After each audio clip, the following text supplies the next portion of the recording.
Bonsoir mesdames, messieurs et bienvenue dans cette nouvelle vidéo. Qui est le professeur Akange Touadéra, le président actuel de la République centrafricaine? Qui est le professeur Akange Touadéra? Et particulièrement, qui sont ses alliés? Voilà les deux questions à laquelle nous allons répondre. Mais la première question, nous avons déjà apporté un premier élément de réponse à qui est le professeur Akange Touadéra. Et aujourd'hui, nous allons voir ses alliés. Lorsqu'on parle plus de ses alliés, le premier allié qui vient, c'est la Russie. Mais le professeur Akange Touadéra, pour le cas actuel, n'a pas seulement le soutien de la Russie, il a également des alliés sur le continent africain. Des alliés qui connaissent bien le modus operandi de la France sur ses anciennes colonies.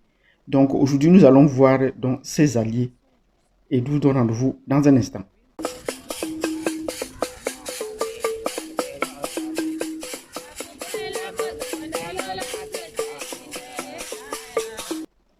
Bienvenue donc dans cette vidéo où nous allons présenter le professeur Akange Touadéra et ses alliés africains, acteurs de l'allié russe et ses alliés africains. Et cet allié africain sûr qui défend bien le professeur Akange Touadéra et la République centrafricaine, c'est le Rwanda.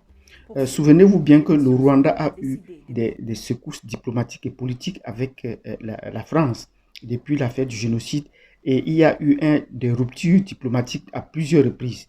Ce qui fait que la France ne peut pas dire aujourd'hui qu'elle maîtrise le Rwanda. Et le Rwanda, pour montrer sa désapprobation face à la France, a carrément effacé la langue anglaise de ses communications. Si bien que les principales langues au Rwanda sont l'anglais et le Kinyarwanda.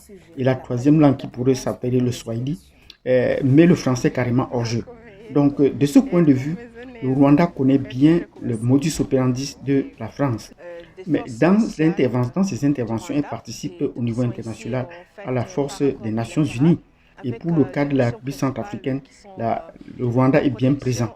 Et lorsque les rebelles font des attaques, ils ont bien ciblé les troupes rwandaises parce qu'ils savent que les troupes rwandaises bénéficient du soutien de la population à qui ils apportent la distribution alimentaire, l'approvisionnement en eau et même les soins médicaux.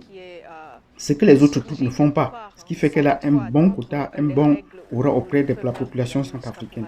Donc dans cette attaque, cela a poussé les forces rwandaises, le ministre rwandais de la Défense a envoyé des troupes qu'ils ont annoncé à la radio, envoyé des troupes spéciales pour protéger et renforcer le dispositif armé du Rwanda en République centrafricaine. Et cela vient à la suite du fait qu'ils avaient déjà rencontré, les deux présidents s'étaient déjà rencontrés dans une visite à Bangui auparavant. Donc le professeur a pris toutes les dispositions pour avoir des alliés, non seulement de la Russie, mais avoir des alliés également sur le continent africain. Et c'est ce que les autres chefs d'État doivent comprendre. Il faut se préparer tôt. Il faut se préparer tôt et développer des relations qui vont à l'encontre de la France.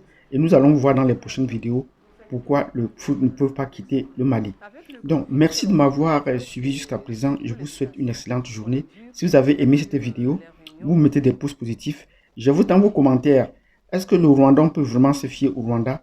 J'ai donné mon point de vue. J'attends le vôtre. Merci pour cette vidéo. Merci pour le partage. Abonnez-vous et on se donne rendez-vous à la prochaine vidéo.